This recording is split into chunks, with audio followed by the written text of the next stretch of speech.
5 legendary wonders, 3 celebrity stoneseekers, dragon foils, and every collector booster box now includes a formless foil. And if you supported Call of the Stones, Wonders of the First is rewarding your loyalty. The official Trial by Combat just wrapped up, and there was a lot to unpack.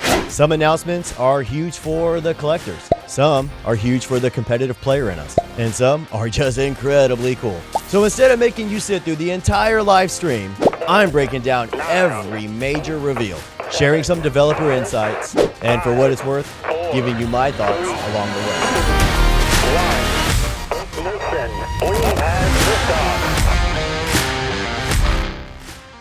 The reveal featured Jeff French, the creator of this game, creative director Andrew Southern, and concept artist Christian Fell. Now, why does that matter? Because these are some of the 3 biggest names that have had a lot to say in this game. Together, they walked us through the inspiration behind Trials by Combat, answered community questions, and revealed what is easily shaping up to be one of Wonders of the First's biggest set releases. One thing that Jeff openly credited to Wonders of the First growth was the fact that they did bring in Tom Felton and the impact that he had on the game's growth. Having someone recognizable from Harry Potter brought a completely new audience to the game. And honestly, I was one of them. Go Ravenclaw. Now, this set heavily leans into a Trials by Combat theme. And if you're getting Game of the Thrones vibes, you're not wrong. The atmosphere feels darker, feels grittier, and it has a much bigger focus on legendary warriors than the previous sets. Now let's talk about the cards. Chuck the Iceman Liddell comes back as one of Wonders of the First legendary warriors, but not the way most people expected. Instead of simply revisiting Drajor Bonelock, he returns as somebody entirely new. Drajor the Return. 8 power, 6 energy, immortal, Death Strike, and he no longer represents Sulfera. He's now aligned with Umbrathing. And that immediately raises questions. What happened to him? Did Lord Kareth corrupt him? Did he willingly change sides? I absolutely love when a card's artwork tells a story and lore that we've yet to discover. And honestly, mission accomplished. This card looks terrifying. Next up, Thalwyn gets an absolute powerhouse added to their legendary wanderers. Former UFC champion Dustin the Diamond Poirier joins Wonders as Ethan Glasscutter. 5 power, 4 energy, immortal, and walkout. A legendary wanderer that feels incredibly aggressive. And one thing I found funny, Thalwyn is kind of known as being kind of the high-flying orbital with flying pirate ships, and sometimes the universe just kind of has a way of making a joke on its own, if you get what I mean. Next, and possibly one of the most intimidating reveals we get, John Bones Jones enters Wonders representing Helios.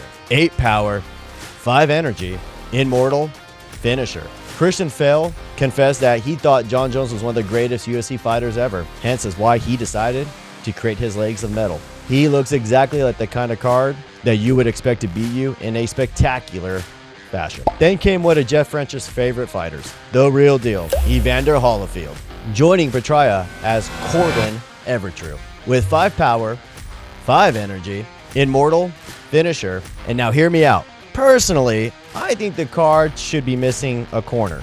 And if you know, you know. Last but not definitely least, Iron Mike himself. Mike Tyson enters Wonders of the First as Iron Strike Dices. A 6 power, 4 energy, immortal, and walkout. Christian Fell also stated that when designing Tyson and Holyfield's cards, that they would always be facing each other. That's the kind of collectability that makes this game special. Now, personally, I would have done something completely different with Tyson's cards. I'd have made Tyson a Stoneseeker, and his story token would have been his Tiger. So that's your lineup of legendary wanderers. But if you thought that was the biggest surprise, just wait until you see who the Celebrity Stoneseekers are. Wonders of the First is introducing its first female Stoneseeker. Let's take a look. Now, if legendary wanderers weren't enough for you, Trial by Combat is introducing 3 brand new celebrities to play Stoneseekers. And for the first time, Wonders welcomes its first female celebrity. Alyssa Milano joins Wonders of the First as the first female Celebrity Stoneseeker, and she will be playing the role Lysa Moonhammer, a 6 power, 4 energy, representing Umbrathing. And while these Celebrity Stoneseekers were being revealed, Jeff French admitted that they weren't quite ready to release the story tokens. However, Christian Fell gave us a very interesting teaser. If you look closely at Moonhammer's artwork, the background actually contains hint about her story token. So yes, the artwork itself may already be telling a story. That's the kind of detail we love in this game. And even cooler, Christian also revealed that one of Moonhammer's alternate arts features her with a completely hand-painted face drawing. And if you've been collecting the alternate arts, that is definitely one to keep an eye out on. Next, and possibly one of the biggest celebrity reveals for the entire stream. And Jeff French even admitted this was one of the hardest decisions they had to make. He even joked that this next person could have been the cover star of the entire set. Instead, he joins us as one of the greatest Stoneseekers to join us. Please welcome Sir Ian McKellen as Dominus the Eagle, representing Sulfera with a whopping 10 power, 6 energy. Now, I'm not the only one thinking it. Gandalf, Magneto, and now Dominus? Welcome to Wonders of the First. And honestly, at 10 power Stoneseeker, that just sounds intimidating. And finally, my personal favorite reveal, Orlando Bloom joins Wonders of the First as Cassian Ash. 9 power, 5 energy, representing Sulfera. Now, this reveal came with one of my favorite behind the scenes stories. Jeff French explained that Cassian Ash was inspired by Oberyn Martell from Game of Thrones, specifically his unforgettable trial by combat. If you've watched the series, you understand why Orlando Bloom fits this role so well. He is also the featured artwork on the Dragon Box, which I would have to say looks absolutely incredible. And let's be honest, Legolas riding a dragon is pretty freaking awesome. Wrong franchise, but still. Overall, I think they absolutely nailed this celebrity lineup. There's something here for almost everyone. You've got UFC legends, boxing legends, Hollywood actors who've played in fantasy roles. And every reveal still feels so connected to the theme of Wonders of the First, rather than just dropping celebrities into a game for just the sake of it. And that balance is incredibly important. But as exciting as the new cards are, the biggest announcement of this stream may not have even been the cards. Because if you're a collector or someone thinking about opening product, you're gonna love what comes next. Dragon foils, guaranteed formless foils, new product changes, and honestly, this is where things get really interesting. So we talked about the cards. Now let's talk about how you're actually going to get them. This may have been one of my favorite parts of the entire stream. Christian Fell handled the majority of all the artwork when it came to the boxes, while Andrew Southern was going for a vibe of making the boxes feel like they were breathing on their own and made people see a box and want to pick it up and be like, what is this? The collector booster looks incredible. And while the structure appears to remain the same, 30 packs, 12 cards per pack, Jeff French dropped what I think is one of the biggest collector announcements we've seen yet. Ready? Every single collector booster pack will now contain a formless foil. Not every 1 in 3 packs, not if you're lucky, every pack. That's a huge quality of life improvement for collectors, and honestly, it just makes opening the product more exciting from the very first pack. Now, for those of you who actually enjoy playing the game, don't worry, play products are sticking around. Play bundles return after its success in existence. Inside, you'll get 6 booster packs, each with 12 cards, and yes, there's still a chance to pull the celebrity cards. Now, one interesting detail that Jeff shared is that the team compared play booster boxes against the bundle, and ultimately the bundle made more sense for this release. So as of right now, the plan is to launch with collector booster box, play bundles, and dragon boxes. No play booster box. Doesn't mean it won't happen, just as of right now. Now, speaking of dragon boxes, let's talk about what might be everyone's favorite product, at least the most expensive. The dragon box, featuring Cassian Ash riding a dragon across the front. This thing already looks like something you want sitting behind your shelf. Inside, you will still find 8 premium packs, with every card being a formless foil. You'll continue to see serialized cards, and if luck decides to smile down upon you, a celebrity autograph. But we get introduced to one special treat, dragon foils. This is actually a really clever idea.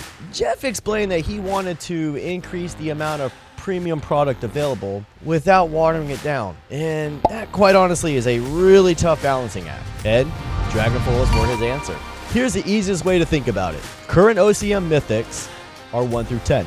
A Dragonfoil mythic will be 1 through 5. They follow the same rarity structure. Each print will be cut in half, which means they're still incredibly limited. Their borders get a special dragon scale design around them, giving collectors something entirely new to chase. And according to Jeff, Dragonfoils will hold the same value when filling out your guys' dragon binders. And honestly, I think that's a pretty smart solution. It rewards collectors, gives the community another premium product to chase and hunt, and it stays true to the Wonders no reprint policy. That's not an easy balance to strike. Now, one question that everybody wanted answered, and it did get asked in the chat, but it got skipped. Pricing. Unfortunately, that one remained a mystery during the live stream. So we'll have to wait a little bit longer before we know full and well what this product will cost. But my favorite announcement wasn't the Dragonfoils. It wasn't necessarily the celebrity cards, although they were really cool. And it wasn't about the collector boosters. It was this. Jeff French announced that everyone who pre-ordered Call of the Stones will receive the first opportunity to pre-order Trials by Combat. I love this. Too often we see big-time companies trying to bring in a new audience, which is fine, but they tend to forget about the players who have stayed loyal to the game. And Jeff decided to reward those players. That's how you build loyalty. That's how you build a community. So if you're brand new to Wonders, here's my advice. When your opportunity to pre-order arrives, jump on it. Because if this system continues, you will likely see the same priority when it comes to set 4. And speaking of future sets, during my interview with Brian Zinsman, he casually referenced a set 4, 5, and 6. Now, while that doesn't guarantee anything, it certainly tells you that the team isn't thinking just one set ahead. And as a community who invests in this game, that's huge. Jeff also shared when we can expect to start seeing moving. If everything stays on schedule, we should start seeing pre-order information released around mid-July. So if you've been refreshing Discord every 5 minutes, like I have, you might not have to wait much longer. Now, before we wrap this up, this live stream closed with a pretty interesting question and answer. Some answers confirmed some long-standing rumors. Others gave us a glimpse into what Wonders of the First may bring. Let's go through the biggest ones. Where will players actually be able to buy Trials by Combat? Jeff explained that it will be a direct-to-customer product. So just go through Wonders of the First website. After that, retailers like Star City Games, local game stores, and some other new companies and additional retail partners will likely be carrying the Play product. Which honestly makes a lot of sense because at the end of the day, the more local game stores carrying Wonders, the healthier this community becomes. Is existence out of print? This has probably been one of the most asked questions in the community. Is existence officially done? Not exactly.